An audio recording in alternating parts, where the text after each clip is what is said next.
জুবিনৰ গোটেই অসমখনৰ প্ৰতিয়েই আন্তৰিকতা আছিলে। মানুহৰ মাজতে তেওঁ থাকি ভাল পাইছিলে, সাধাৰণ মানুহৰ মাজত চলাই থাকিছিলে। গতিকে সকলোৰে প্ৰতি সেই আজি বিশেষকৈ কৃষকসকলৰ প্ৰতি বা যিসকল শ্ৰমজীৱী আছিলে তেওঁলোকৰ প্ৰতি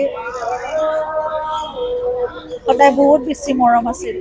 আৰু পথাৰ আমাৰ, বজাৰ আমাৰ, গতিকে এনেকুৱা ধৰণৰ কিছুমান আদৰ্শ লৈ তেওঁ আগবাঢ়িবলৈ চেষ্টা কৰিছিল।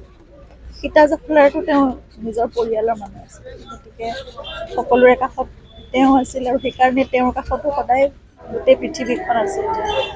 অসমৰ মানুহে যিমান মৰম দিব লাগে আমি কল্পনা কৰিব পৰাতকৈও বেছি মৰম, আবেগেৰে প্ৰাৰ্থনা সকলোখিনি দিছে জুবিনৰ বাবে।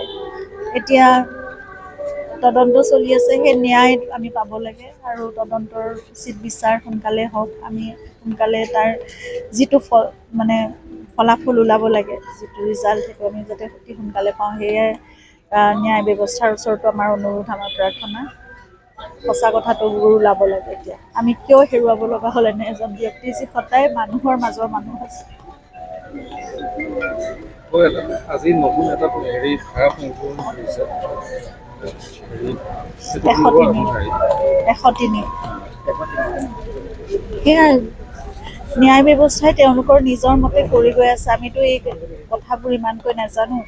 তেওঁলোকে নিজৰ মতে সঠিক দিশতে হৈ আছে বুলি আমি সকলোৱে বিশ্বাস কৰোঁ। আমি আস্থাৰে সৈতে তেওঁলোকৰ কাষত আছোঁ। যি সহযোগিতা লাগে আমি সদায় কৰি যাম। মাত্ৰ শীঘ্ৰে হ'ব লাগে, যিমান পাৰি সোনকালে ফলাফল ওলাব লাগে।